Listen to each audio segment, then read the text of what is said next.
Hello everyone, আসসালামু আলাইকুম। আপনারা সবাই কেমন আছেন? আমি তো আলহামদুলিল্লাহ ভালো আছি।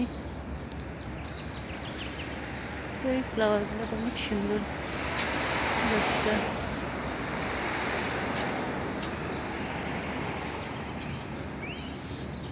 সকালবেলা পাখির কিচিরমিচির শব্দ। আমার ছেলেকে স্কুলে দিয়ে আসলাম। এই যে এই গাছের ফুলগুলো অনেক সুন্দর, অনেক সুন্দর।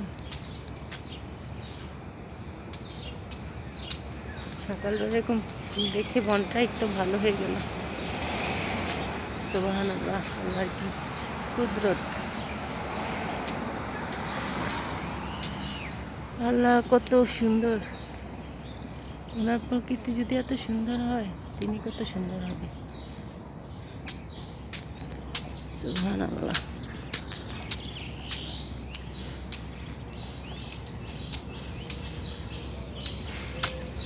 দিন অনেক ব্যস্ততার মধ্যে দিন কাটতেছে।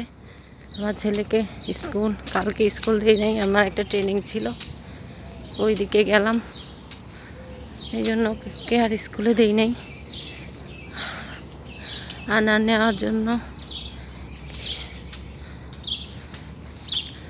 টাইম মতো না নিতে পারলে তো সমস্যা, এই জন্য আর দেই নেই। তো আপনারা সবাই কেমন আছেন? আমি তো আলহামদুলিল্লাহ ভালো আছি। আপনাদের দোয়ায়, আপনাদের জন্য আমি দোয়া করি আপনারা সবসময় ভালো থাকেন। আল্লাহ হাফিজ।